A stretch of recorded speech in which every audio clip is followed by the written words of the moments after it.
You're listening to Women's Media Center Live with Robin Morgan on 1580 AM, a CBS station.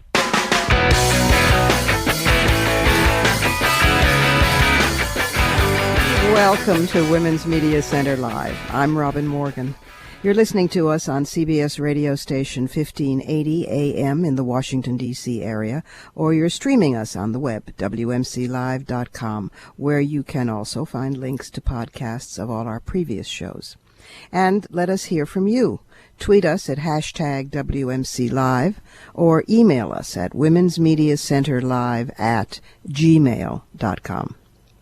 Now, this week, we continue celebrating Women's History Month. You know, they give us 1 month in the year, by looking through 4 different lenses. Stephanie Gilmore shows us how contemporary feminism grew from Midwest and Southern grassroots, as well as from the attention-getting coasts. Urvashi Vaid confronts the cost of mainstreaming the LGBT movement.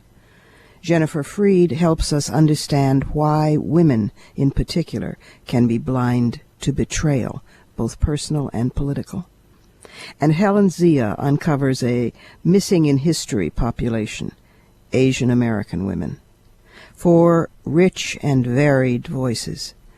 But first we have to go inside the headlines. Now, you pretty much know where I'm going this week. I had planned something else, but then, there was this new pope. So what am I going to do?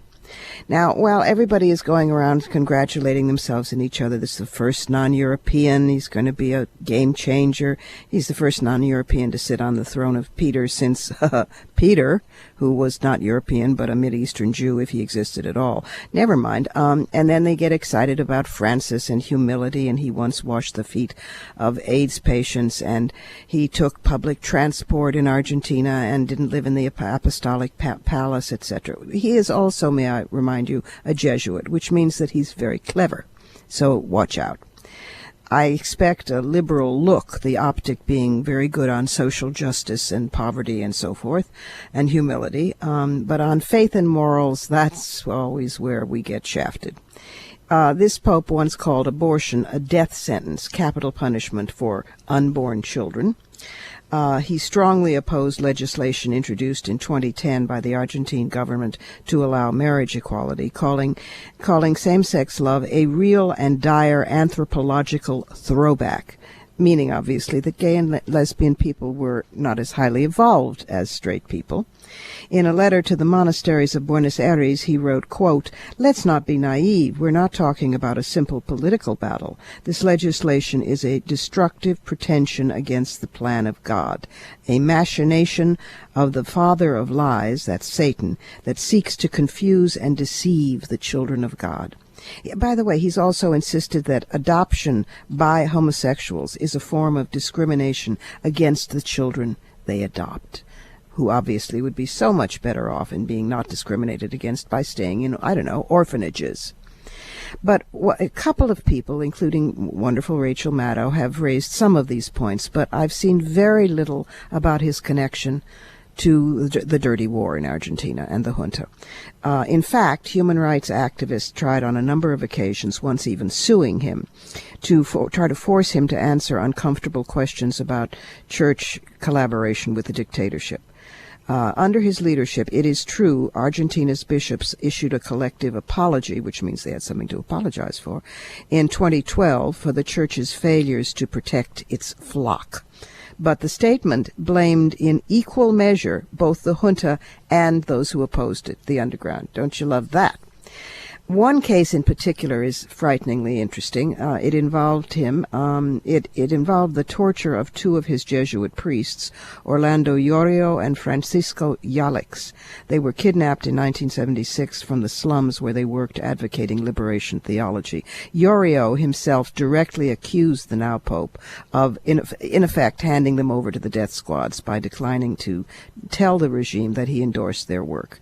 He apparently got them freed, or so he claims, so they did live. And he also claims that he regularly hid people on church property. Of course, Pius claimed the same thing about Jews in World War II, and Jews didn't claim that, not so much.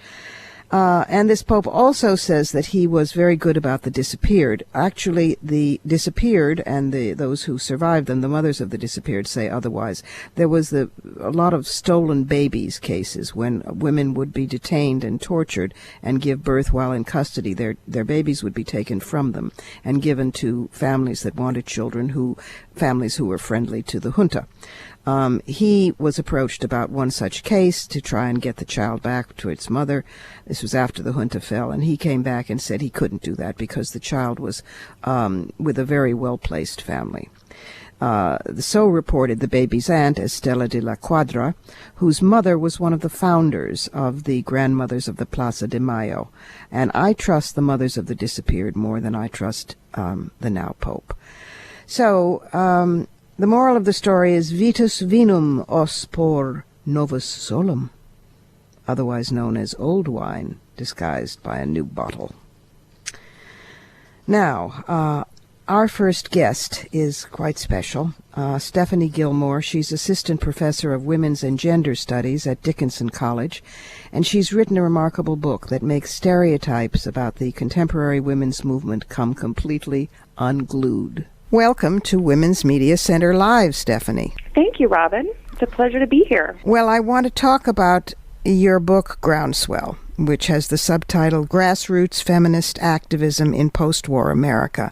But to me, the most valuable, or one of the most valuable things about it, is that it talks literally about feminism outside of where at least the media normally expects it to be, which is on the coasts or in the big cities, or it's about feminism in the heartland, in Memphis, Tennessee, in Columbus, Ohio, and yes, in San Francisco.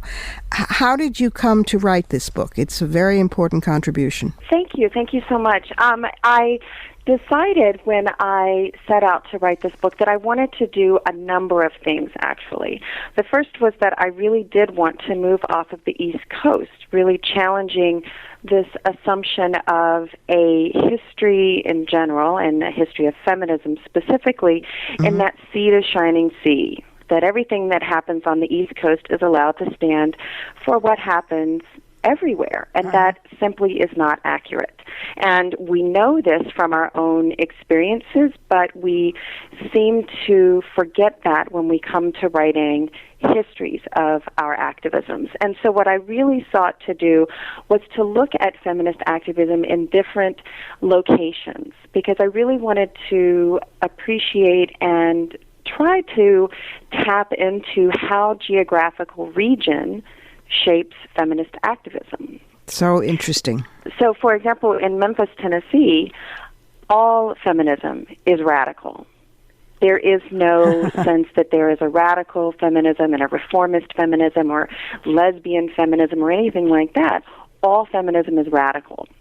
You know, unlike in San Francisco, where it is a quote-unquote wide-open town, there are so many different types of feminist activism and identities. And so this book really does allow us to see different types of feminism and how people come into a feminist identity and feminist activism. So it really does push us away from this notion of feminist waves, right, as they would sort of wash up onto the shore, and really look instead at how feminists changed their own communities. And so I really wanted to do that with this book. I'm so glad that it pushes us away from waves, because the waves have made me cranky for quite some time. The first wave, the second wave. For one thing, it just disenfranchises so many women who came before, whether it's if the suffrage movement in this country was the first wave, then what do you call the rebellious women among the colonials, or during the Civil War, or even earlier, what do you call the women of the Iroquois who were royally pissed off that men sold their land for a few beads? So I love the idea that this is more based in reality. Right, and it really is about, rather than surfing some sort of wave, how feminists shook the ground beneath their feet. And that is the kind of history that we are missing. John Dittmer referred to it in context of the Civil Rights Movement as local people. I see this as a local people approach. There are no movement stars in this book. Good. And these are all activists who really just saw a problem and through a feminist perspective, through consciousness raising, through feminist action, addressed it. And there's a lesson, I think, in that. There's a usable history in this, because we can certainly build on this kind of past to realize that as activists now, we don't have to be the stars who are surfing at the top of the wave, that most of us are, in fact, grassroots, groundswell types of activists who are making a change in our own communities. And I can tell you that when I hit those communities for the first time, being an East Coast person, that's what made me a feminist. I had even assembled Sisterhood is Powerful by then. I had done the entire anthology, and I still was calling myself a women's liberationist, not using the F word, because I still considered myself part of, and feminism, part of the left, part of something else that the boys would approve of. And I went on the book tour for Sisterhood is Powerful in 1970, and I met these amazing women who were just utterly changing their communities. And some of them were sort of accidental activists who had started because there was a bad stoplight at the intersection and the kids were getting run down. And then they hadn't been listened to, these women. And so then it made them angry on their own behalf. And it was encountering this vast network of women who were doing things. And I came back and I called myself a feminist. And it's so interesting because this is also a book, it's not just about grassroots feminists, but it's a book about the National Organization for Women at the chapter level. And now was the largest explicitly feminist organization of the 70s and has yet to be the study of any historical research until my book. And what is interesting to me about now is that in each of these different locations, activists utilized it to their own purposes. Right? There is one person that I found. She's in Columbus, Ohio. One person I found who attributed her membership to Betty Friedan and the Feminine Mystique. All of them identify themselves with women's liberation, with a movement for women's liberation. So it's very interesting that they see feminism in all of these locations. They see feminism and women's liberation as the same thing. You're absolutely right. And in fact, I was not necessarily very friendly to the National Now headquarters because there were lots of schisms on the East Coast, and that was considered Betty's turf. And in fact, it was very, very reformist. And I came out of a context of wanting major stuff, radical, revolutionary stuff, and yet when I hit the rest of the country, your area of study, that's when I discovered, oh my God, is this now? If this is National Organization for Women, that's very different. Right, and that's why I wanted to move what I call in the first chapter beyond the Friedan mystique, sort of taking her book title that really catapulted her into fame, but moving beyond this notion that Now and Betty Friedan are synonymous. Take a minute and talk about the book that you're working on now, which is very important to me because I actually play a small part in it. You do play a small part in it, don't you? The book is called, right now, I'm calling it No More Miss America, and it's a cultural history of the one day of the Miss America pageant protest in 1968. And so I'm very interested to know how and why feminists, such as yourself, took on this most impressive and powerful institution, and what comes out of this movement. And again, I'm so fascinated by understanding that this is a day, an event that launches women's liberation into public consciousness.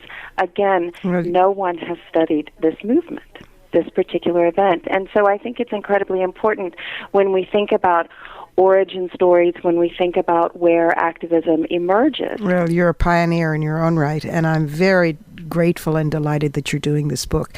Thank you so much for being with us on Women's Media Center Live, and you go back and finish that book now, you hear? I will, Robin. Thank you very much. I appreciate the time and opportunity. We have to pause for a short break.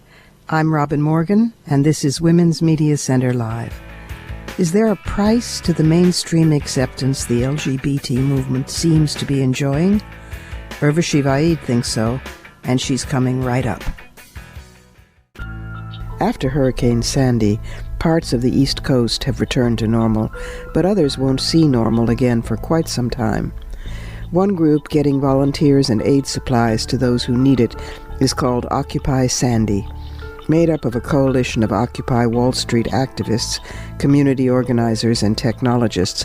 Occupy Sandy is using social media and other software tools to identify and quickly respond to urgent needs among the hardest-hit communities. You can help. To donate or to volunteer, visit occupysandy.org.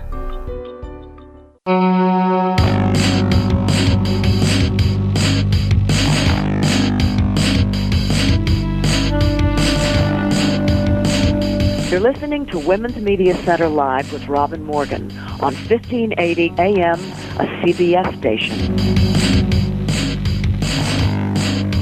Welcome back. Our next guest, Urvashi Vaid, is a well-known feminist and a leader of the LGBT movement. The former executive director of the National Gay and Lesbian Task Force, she's authored a number of books on lesbian and gay liberation. Welcome, Urvashi, to Women's Media Center Live. Thank you, Robin. It's very good to have you here. I want to plunge right in with a new book. It's called Irresistible Revolution, Confronting Race, Class, and the Assumptions of LGBT Politics. And it came out just a month or so ago. And it's fascinating and fabulous. And it's, among other things, it calls for the LGBT movement to live up to its vision and promise by infinitely more inclusivity. And one thing that I wanted to talk about was that the statistics that you give in one of the essays are just breathtaking, because although I knew them vaguely, I didn't know them concretely. Mm-hmm. And it's, if there's a myth that, gay people come only in male, white, and with disposable income. Yes.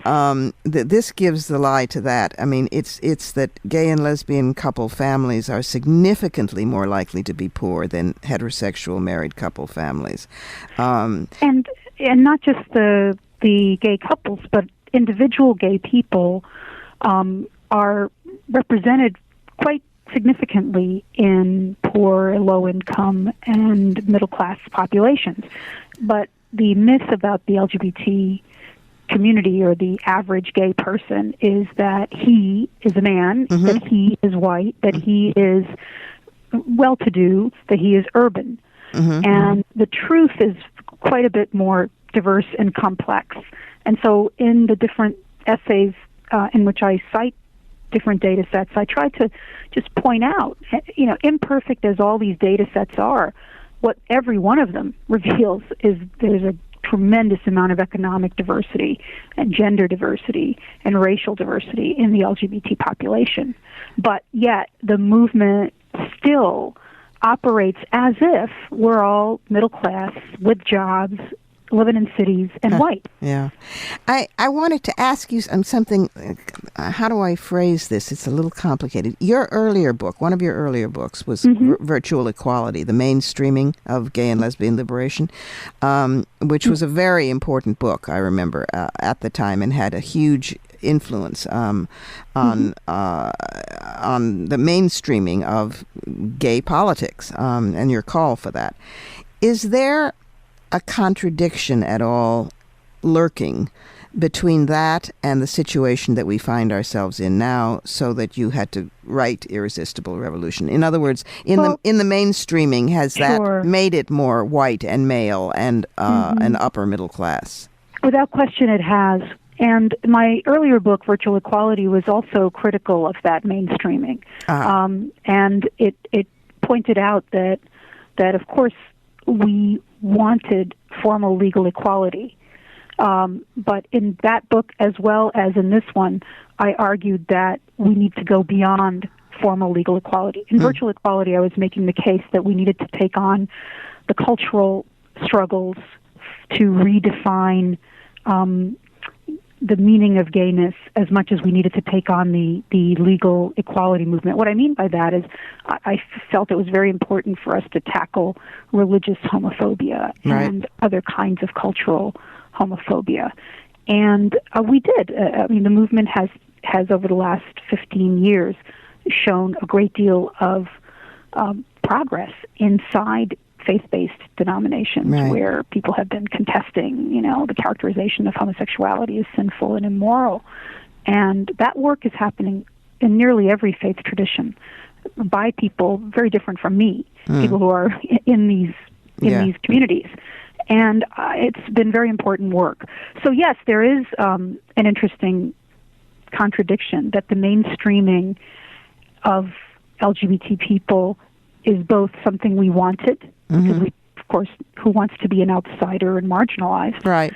But at the same time, it has produced a whole other set of exclusions and limitations. And that's what Irresistible Revolution, my new book, talks about. That poverty, racial disparities, the disparate treatment of transgender people, the variance and the lack of protection that a wide range of non-heteronormative families that are part of the gay community, we don't have any protection, and that marriage alone will not give us the protection that we need. So I'm arguing for a couple of different things. One, I'm arguing for a broader policy agenda on the part of the gay movement. I frame it as no queer left behind.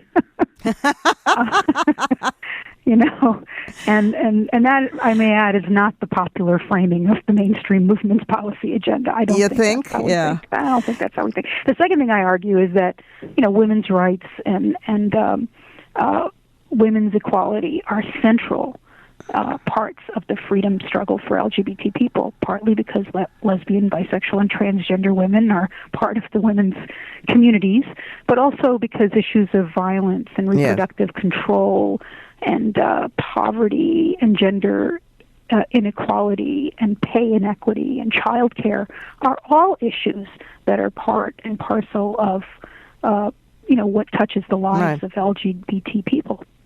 You got such a good brain. I'm so glad you turned it on this like a burning lens, because you're very kind. I don't feel terribly deep. I feel like I am following in the footsteps of people like you and others, Robin, who have also been saying many of these things for many years. Well, the same kind of thing happens, of course, as you know, because you're in it, in the women's movement. And it's that delicate, it's a tightrope between figuring out when you're being co-opted or when you're winning.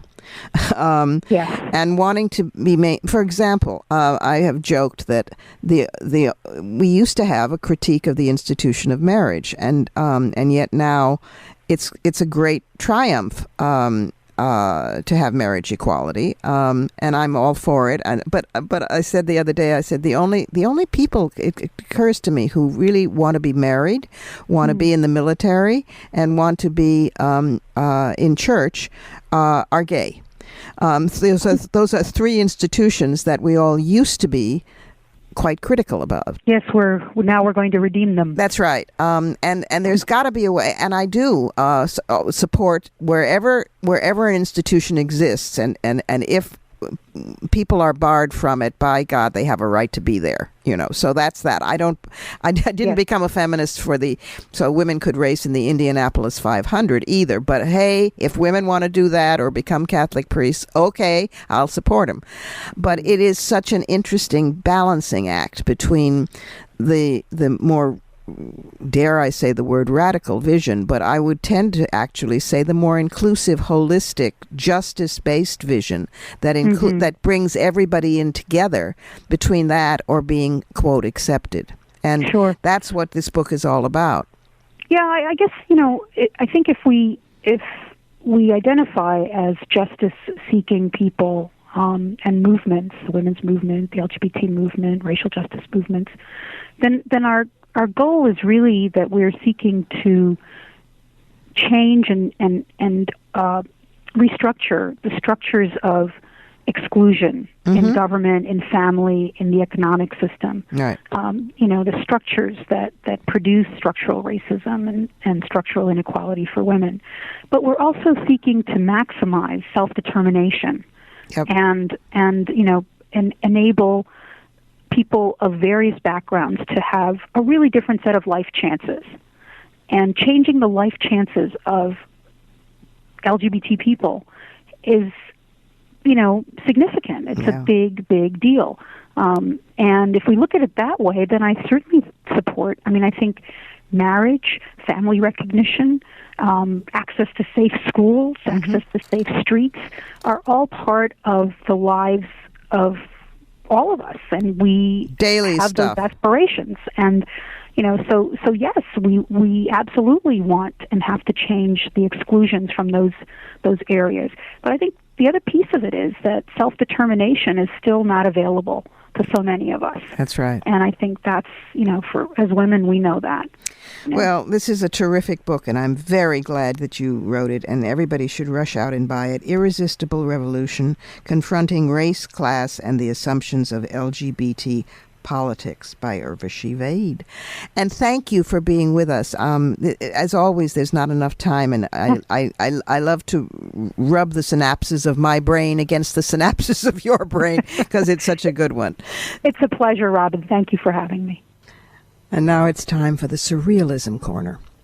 Now, I try to keep the Surrealism Corner bright and sometimes funny, but sometimes it's pretty dark. And today is one of those days. I don't want you staggering away psychotically depressed because you've listened to your little feminist sunbeam telling you harsh truths. But this story is just really weird. The Saudi royal family, unlikely allies, has intervened to block the release of a celebrity imam, a celebrity television preacher, accused of raping, torturing, and killing his 5-year-old daughter, who he was afraid had been sexually active and was no longer a virgin. I don't know where to put this story if it's not in the Surrealism Corner. His name is Fayan al-Ghamdi.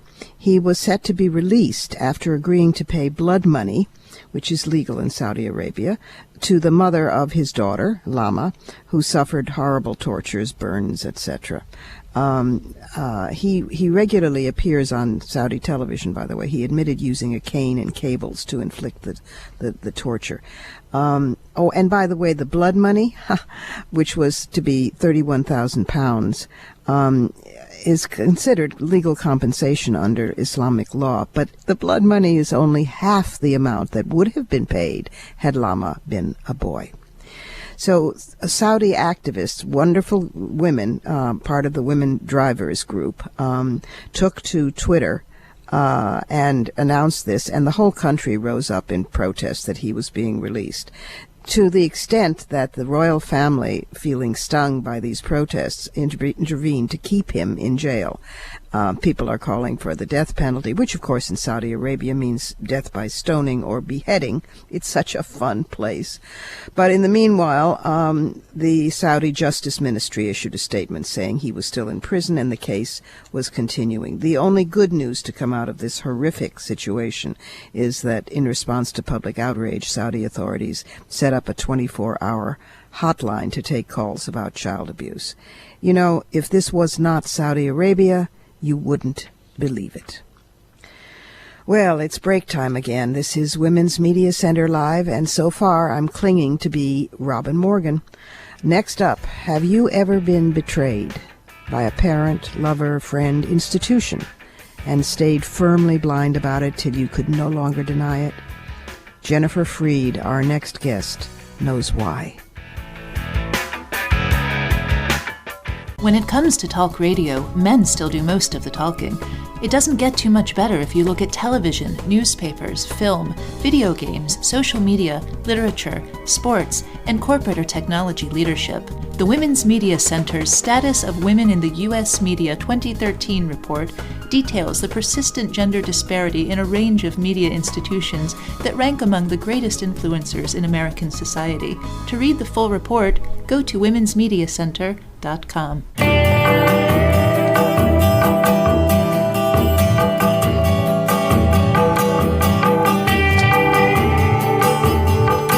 You're listening to Women's Media Center Live with Robin Morgan on 1580 AM, a CBS station.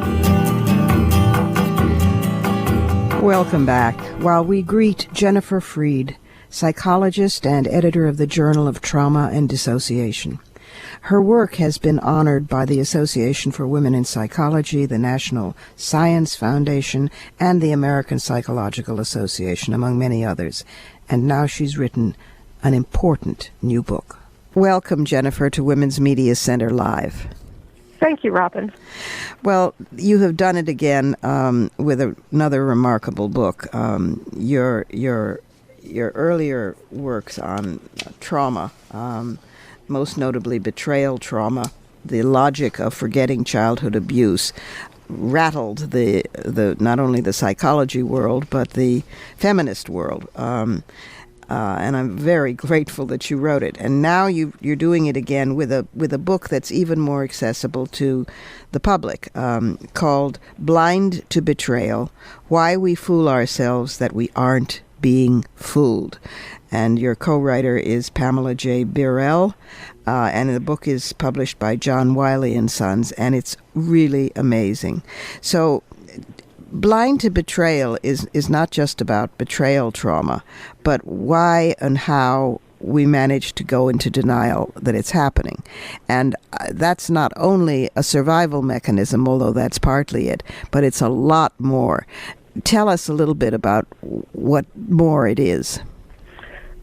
Well, we have been studying responses to betrayal now for 20 years, and in my laboratory we look at this from a scientific point of view, and my co-author Pamela Burrell is a clinical psychologist, and she's been talking to people in her therapy office and looking at it from a clinical point of view.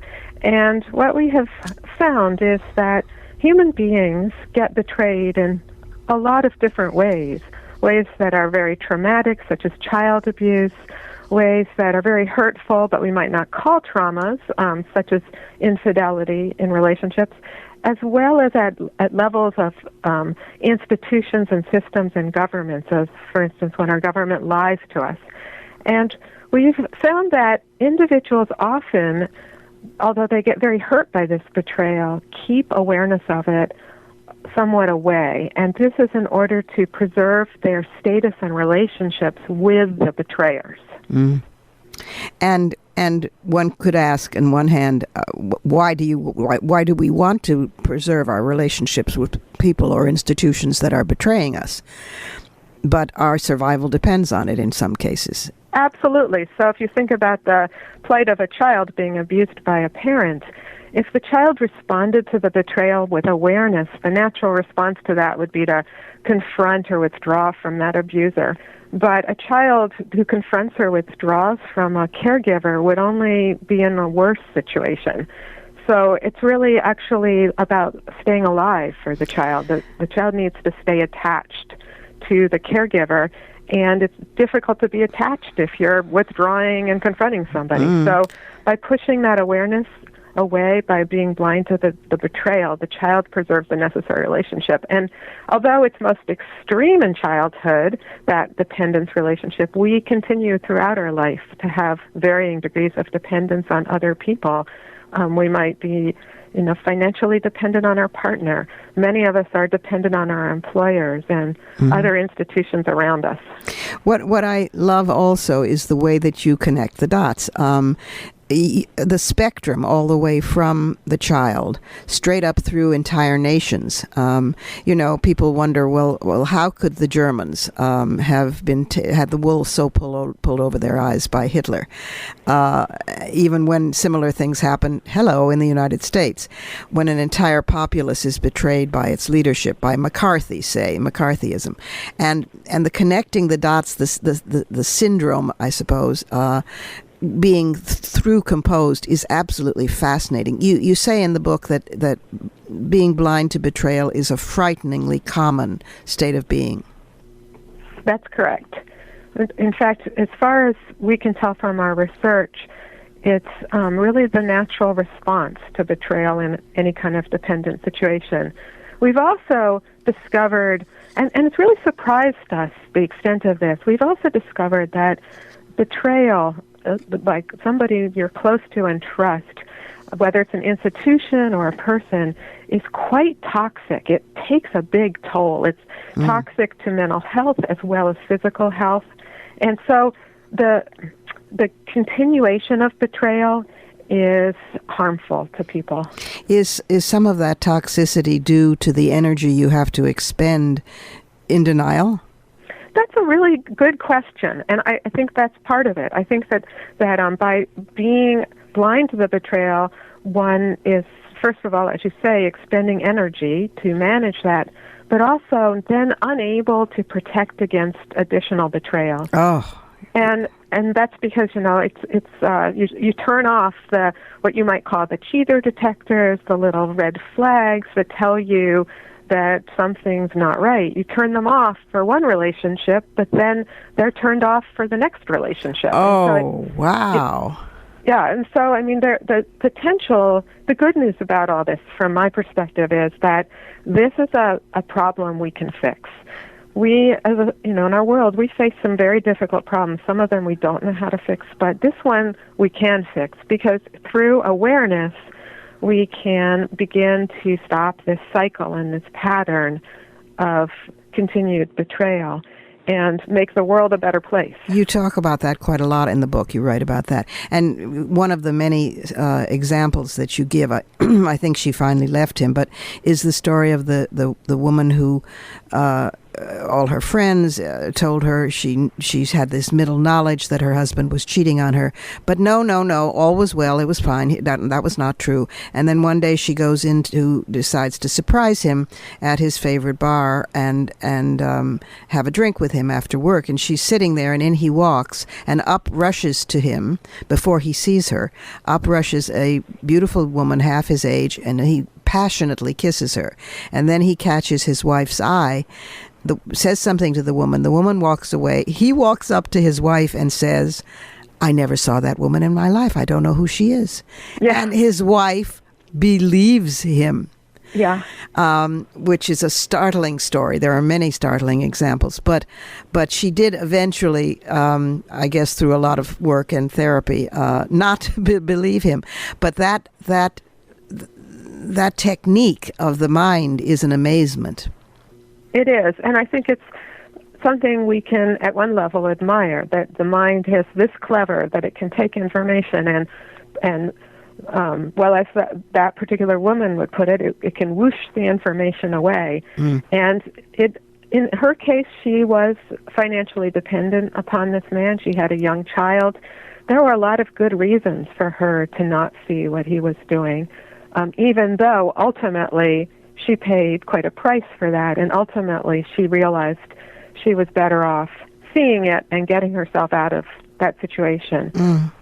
And what do we do when we then blame ourselves, which women do with chronic frequency, excuse me, when we are out of such a relationship, and then we look back and we see how we were blind to it, and then very frequently women say, how could I have been so blind? How could I have been so stupid? What was I thinking, etc.? They should not feel guilty at that, right? Absolutely not. In fact, I think you can turn it around, and you can say that the aspects of our being that want to preserve relationships are very positive forces, and those relationship preserving forces are what's really causing that blindness.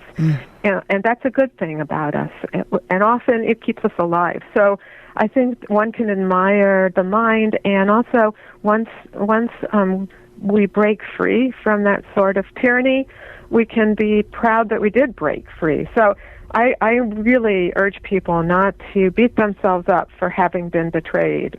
When you're betrayed, you're in a terrible bind, and whatever you do, it's going to be hurtful to you, and so it's not going to do any good to blame yourself for blindness. But once you realize that dynamic's there, then I think, at that point it becomes important to take responsibility and find a more healthy path. And although men are obviously betrayed as well, this book and this phenomenon, I think, particularly affects women, because we in general have less power than men in a patriarchy, and it's the powerless who get who are more vulnerable to betrayal. Absolutely. So this book is an absolute must-have. Again, it's called Blind to Betrayal: Why We Fool Ourselves That We Aren't Being Fooled. This is not a simple how-to book. This is really smart. Jennifer, thank you so much for writing it, and thank Pamela Burrell for collaborating, and thank you for all of the other wonderful work that you do on the mind and women and feminism, and thank you for being with us on Women's Media Center Live. Oh, thank you, Robin. It was great to be here. Time for another pause. I'm Robin Morgan here with Women's Media Center Live, which will return shortly with insights about the hidden history of Asian American women, from writer and activist Helen Zia. Women in Film International Committee, the Cuban Women Filmmakers Mediathek, and the Cuban Film Institute launched their Tri-City Showcase in March. It's the first time a group of Cuban women filmmakers will travel to the U.S. to screen their work. They include award-winning Cuban filmmakers Marina Ochoa, Gloria Rolando, Milena Almira, and one of Cuba's most internationally acclaimed actresses, Claudia Rojas. More information is available at www.wif.org/Cuba.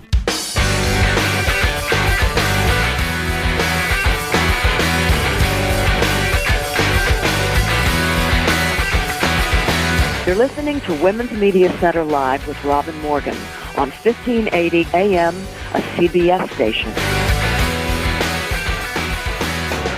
And we're back again, this time with the second-generation Chinese American whose work has been quoted repeatedly by President Clinton.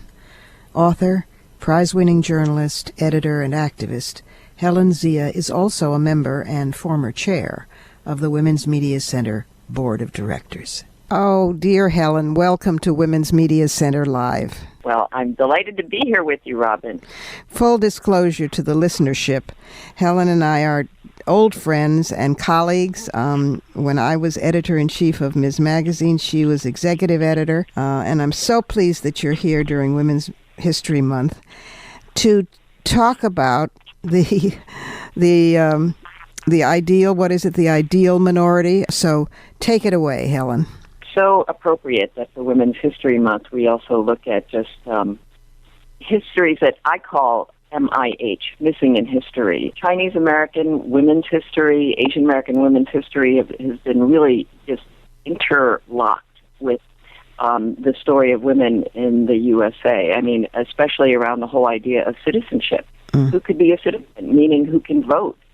So the entire idea of suffrage, naturalization, citizenship, and belonging were really tied together. So that one of the first laws about citizenship and women dealt with Chinese women coming to America who were essentially barred in the 1800s because all Chinese women are prostitutes. I mean, that's what the law said. Oh, my God. Chinese women would be sexual predators and, disease carriers and prostitutes. They could not be admitted to the USA, and if by chance they were, they could never become citizens. Wow. And so, the whole idea of gender and race and citizenship, who could be American, is just, so tied up in that. And then later there was, here was a whole population of Chinese men, Chinese American men, and later Asian American men who were barred also from becoming citizens. And any American woman, white American woman, who married an Asian man would lose her citizenship. Marriage guilt by association, clearly. But I bet it wasn't if a white man with citizenship married an Asian woman, I bet he didn't lose his citizenship, did he? No. What do you know? Well, but there were so few Asian women in the of course. In the continent. However, there were a few. I mean, the fact that there was the accusation that all Asian women, all Chinese women would be prostitutes was totally wrong. However, there were a number of, many Chinese girls and women who were kidnapped and brought over as prostitutes. So, but the myth is the same hypersexualization of the other, the exotic other, isn't it? You see it again and again and again. Absolutely. Even today. Yeah. And I think sometimes it carries over into our women's movement in the sense, too, that there's the, I was just talking about the 1800s and how Chinese and Asian people would not be considered legitimate Americans, and really were not able to become citizens until the second half of the 20th century. So it hasn't been that long. But so that whole idea of being suspect and not legitimate, even today, the hypersexualization and the view that Asian women are not only the model minority but also submissive and hyper trying to appeal to men. Right. I often have felt that dynamic of even within feminist circles, to say like, well, are Asian American feminists really legitimately real feminists? Really? So there's that, yeah. Wow. The suspicion and not knowing what to do with, this hidden feminist history or group. So yeah, I think the whole discussion about, people who feel that ought to wake up to a very basic fact that most women on the planet are Chinese. Literally. Yeah. I remember reading a statistic at some point. I think I talked with you about it, and because I just found it awesome in both meanings of the term. That if you arrived from Mars and you looked for the average representative of the human species, it would be an 18-year-old Chinese young woman. Absolutely, that's right. And the first woman of color elected to Congress was an Asian American woman. Patsy. She was right in 1965 representing the state of Hawaii, and I think it was no coincidence that the very first state that passed the Equal Rights Amendment was Hawaii. I mean, they within hours of the act being opened up to ratification. Yes, and Patsy Mink was a strong feminist and a wonderful woman. Right, and I mean, it's not just history. It's, as you and I know, it's living history. I mean, the Equal Rights Amendment really did open up the legality for the legal basis for same-sex marriage. Right. Just being argued in the courts this month. Right. And and it was no mistake that Hawaii, first state to ratify the ERA, was the very first state in the whole country to have a marriage equality lawsuit that has brought us to where we are. And Hawaii has elected two terrific women, one who was a congresswoman who's now in the Senate, both Asian American, and one to fill her seat. Isn't that just recent and a real triumph? Well, completely. Mazie Hirano has been just an outspoken feminist, and now is the first senator from the state, female senator from the state of Hawaii, and one of the very few women senators, and she's an outspoken feminist. And actually, there are two members of Congress in the House of Representatives who are women, Asian American women. Tulsi Gabbard, who was just recently elected, and then also Adebusa. So there are two. Right. And when you look at the roster of the Asian American women who are in Congress today, from the Senate and the House, I mean, we have a bunch of pretty strong feminist, outspoken women there. This election really emphasized just how the tapestry of America is. The narrative isn't white. It's not black and white, but it really is a whole range of people. And so, how do we bring in those voices and see how they're going to how our mutual and common interests are going to play together and fight for equality for women. Right, and I think the heartening thing is that to younger people, by and large, it isn't even as much of a struggle to overcome their racism as it was for earlier generations, that they're already more open to being bi and tri and quadra-racial, and the same in terms of sexual preference and orientation. There really is a different breeze blowing. And, of course, I think also a lot of them are radicalized. You can always count on the Christian right to radicalize people. Bless their little thorny hearts. Well, and yes, they're thorny hearts. But you know what? They have not missed the beat about having to reach out into these communities. So the influence of the far Christian right is really trying to get into all of these Asian American communities too. Really? And oh yes, and they get to go under the radar because often their recruitment is in Chinese or in Vietnamese and Korean, and they say things like, so for example, around same-sex marriage. I mean, Prop 8 that's being tried in the courts now. There were a number of Chinese websites, and they said all of the terrible things that in English were said sort of sub rosa in English, but in Chinese and Asian languages were right out there.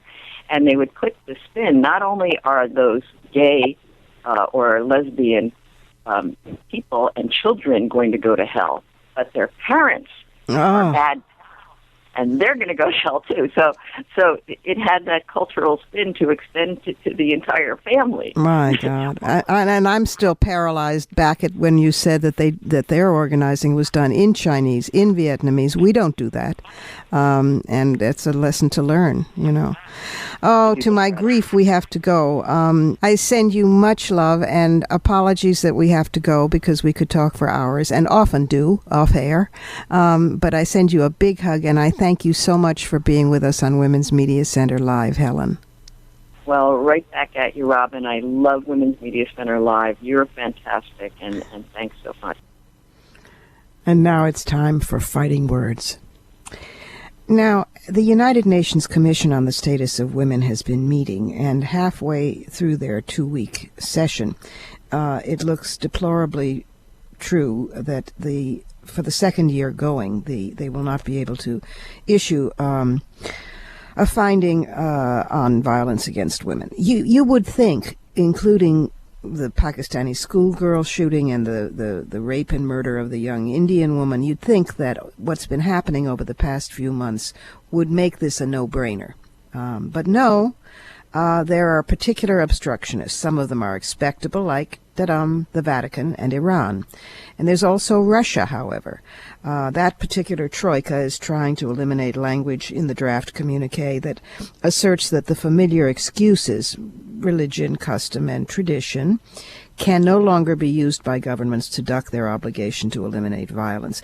The United Nations Human Rights Council endorsed similar language just a few months ago.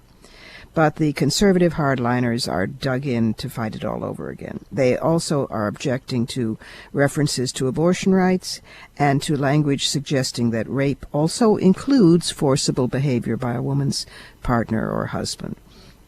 Poland, Egypt, and Muslim states and conservative American Christian groups have also criticized one or more parts of the draft. What motivates Russia is a little confusing, although there's a strong macho strain in Putin and in his government as well, and he also might be trying to curry favor with Islamic states.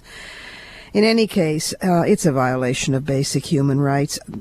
Inga Marta Thorkildsen, who is Norway's gender equality minister, can you imagine having a gender equality minister in the cabinet? Wow. Anyway, she has noted, quote, violence against women must be seen as a human rights issue that has nothing to do with culture or religion. And in fact, gender-based violence is an epidemic. This is the World Bank even. A World Bank report estimated that more women between the ages of 15 and 44 were at risk from rape and domestic violence than from cancer, car accidents, war, and malaria combined. More than 600 million women live in countries where domestic violence isn't even considered a crime. More than 3 million girls are facing female genital mutilation. The inability to denounce this situation of more than half of humanity is shocking and shameful. And that's it for this week. You've been listening to us on CBS station 1580 AM radio in Washington, D.C., and on the web at WMClive.com. which also has podcasts of previous shows. Remember to email us at womensmediacenterlive@gmail.com. Portions of this program were taped earlier. Views expressed here do not represent the WMC. Here's the family for Women's Media Center Live. WMC President and for this program, Executive Producer Julie Burton, Senior Producer Crystal Williams-Chancellor, Technical Director Michelle Kinsey-Bruns, and our founding sponsor, Regina Kulik-Scully.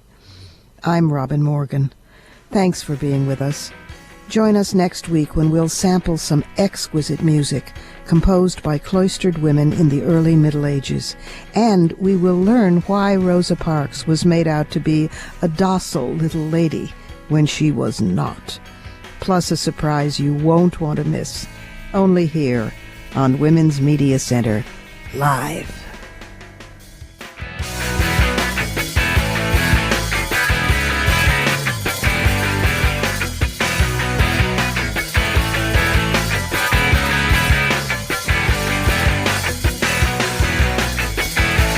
You're listening to Women's Media Center Live with Robin Morgan on 1580 AM, a CBS station.